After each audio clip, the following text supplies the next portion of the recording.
Here is why Steph Curry should be the MVP. He changed the game from big men to little men. This year, watch this, at 33 years old, he averaged 32 points per game. 32 points per game. He shot 48.2% from the field. He shot 42% from the three-point line. And remember, he's shooting way out in no man's land. He's shooting out in the deep weeds of the tall grass, like 42% from the three. He was averaging 5 rebounds per game, 5.5 rebounds per game, and 5.8 assists per game. Now, I was getting in a conversation the other day with somebody about this, but no one like Steph Curry has single-handedly changed the game of basketball more so than Steph the Chef. Nobody. Curry has changed the game single-handedly. It's not just because he shoots from the logo, it's because he spreads out the floor. So because he shoots from so far back, he spreads out the floor and thus has changed the sort of alchemy of the game, the makeup of the game, the mojo of the entire game, the spirit of the game. And so he's shooting from the logo. You have to now guard him from half court, therefore it spreads out the court. And he should be MVP, not just for how he's changed the game over his career, but this year, the man took the league by storm once again. He needs to be MVP. Jokic will probably win it, but I think Steph should. Now, what's interesting is in the Bible, Paul talked a ton about sports. So just like I like to follow the NBA and the MLB and the NFL and tennis and swimming, so too Paul liked to watch sports. He talked about wrestling, which he called the mastery in his day. He actually talked about running, which was the most important sport in that day, the race, the foot race. He talked about shadow boxing. In fact, he even talked about the bema seat. Now, this was taken from the Isthmian Games when the contest would compete for the prize under the careful scrutiny of judges who would ensure that each and every rule of the contest was adhered to and obeyed. He talks about the bema seat. The victor of the event, he was given a laurel wreath that was placed on his head as a symbol of victory. So in Paul's day, he was dealing with some intense things.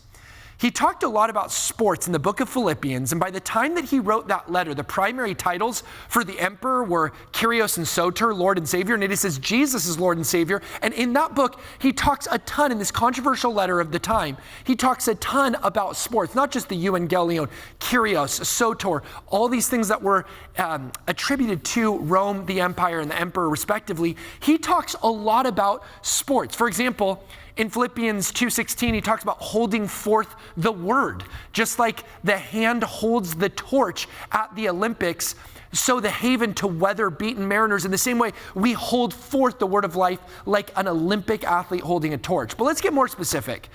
In Philippians 1:30, he talked about the agon, or the conflict, which speaks of an athlete experiencing the agony of physical exertion in the games. Again, in Philippians 3, he talks about epictine omnos, which is a racing term. It's when you run and you go hard for the finish to shave off a microsecond from your time. In Philippians 4:1, he talked about the Stephanos, which was a crown. He said, "You're my Stephanos." A crown was a trophy that an athlete was given in a contest. Again, he uses the word kopion in Philippians when he talks about, I hope that I do not run in vain, that's a sports metaphor, or labor in vain. This may paint a picture of the most exacting toil meant to labor to the point of utter exhaustion, but kopion is that he would be like an athlete whose training and effort have not gone for nothing. He doesn't want his effort to go for nothing. So I want to encourage you that just as Paul loved sports and talked a lot about sports, can I encourage you to train like an athlete? Think of how disciplined Steph is. Train like Steph. Think how much fun Steph has when he plays basketball. I love what Steve Kerr said. We're a team that likes to have fun. We play having fun. Have fun. Be joyful. Paul said, I beat my body into subjection and I've made it my slave. So to practice that discipline that an athlete has. Paul said elsewhere that if an athlete is going to win, he must abide by the rules. So we're to discipline our bodies and beat it into subjection lest we be disqualified. Paul says in 1 Corinthians 9, athletes compete for temporary trophies, but we compete for permanent crowns. So I want to encourage you to enjoy sports, to play sports, enjoying the gift that it is and how much it's in the Bible. In Philippians alone, I want to encourage you to train like an athlete. The word disciple comes from the word discipline. Be disciplined, learn from sports, train your body train your spirit, train your mind, work to the point of utter exhaustion, just like Michael Phelps, who would train 5 to 6 hours a day, and for 5 years straight, he was in the pool every single day. So too, may we give ourselves for a great purpose. May we give ourselves to the gifts and talents that God has given us. May we give ourselves to our meaning. May we give ourselves to our craft. May we discipline ourselves like athletes, because I'm telling you, that, my friends, is where the joy is, and that is where the victory lies. Ben Courson here. Thank you so much for watching my new YouTube channel. Make sure to smash that like and subscribe button, share this video with all your friends, and hit that bell so you're notified every time a new video comes out. May the hope be with you.